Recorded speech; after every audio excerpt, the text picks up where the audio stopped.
Hello, Assalamu alaikum. This is Taru from Taru's blog and welcome back to my YouTube channel. সবাই কেমন আছেন? আশা করি সবাই ভালো আছেন। আমিও আলহামদুলিল্লাহ আল্লাহর রহমতে ভালো আছি।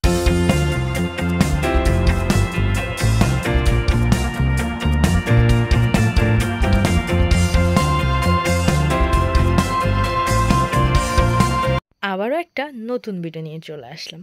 আজকের ভিডিওটা এমনি আমি না খুব সুন্দর কয়েকটা শাড়ি রিসিভ করেছিলাম। শাড়িগুলো এত বেশি সুন্দর, এই শাড়িটা দেখে না আমার লিটারালি পরতে ইচ্ছে করলো। তাই শাড়িটা পরে আমি কিছু না করে হঠাৎ করে বের হয়ে পড়লাম।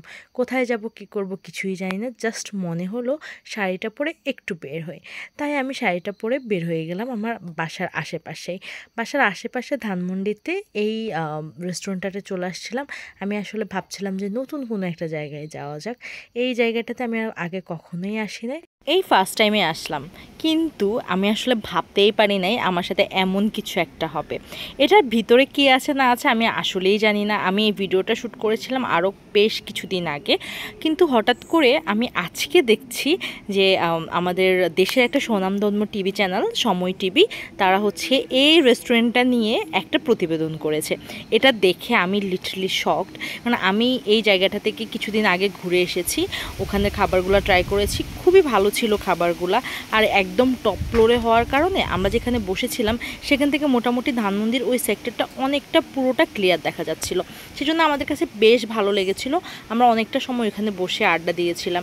কিন্তু এখানে যে এরকম একটা জিনিস আছে আমরা আসলে বুঝতেই পারিনি, ভাবতেও পারিনি, মানে দেখিনি আমরা টোটালি সেটা। এখন যখন আমরা হচ্ছে চ্যানেলে দেখলাম, ভিডিওটা দেখার পর আমরা বুঝতে পারলাম যে আমরা যেখানে গিয়েছি সেখানে এরকম একটা ঘটনা ঘটেছে। যদি আমরা আগে জানতাম তাহলে আমরা কখনোই এখানে যেতাম না। রেস্টুরেন্টের নাম হচ্ছে দ্য ড্রাগ মিউজিক ক্যাফে।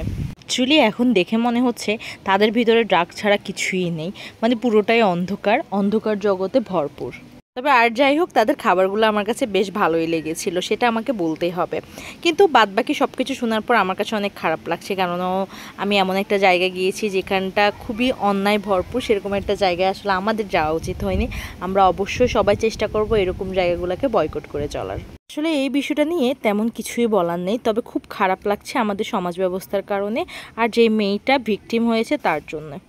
শুধু একটাই কথা বলবো, আল্লাহ সবাইকে হেদায়েত দান করুক, এছাড়া আসলে বলার কিছুই নেই। আর এই কথা বলে আজকে আমার ভিডিওটা এখানেই শেষ করলাম। আমার ভিডিওটা যদি আপনাদের কাছে ভালো লেগে থাকে তাহলে আমার চ্যানেলটাকে সাবস্ক্রাইব করবেন, আমার ভিডিওটাকে আপনার ফ্রেন্ডস অ্যান্ড ফ্যামিলির সাথে শেয়ার করবেন। আর আপনারা সবসময় ভালো থাকবেন, সুস্থ থাকবেন, আমার জন্য দোয়া করবেন। আল্লাহ হাফেজ।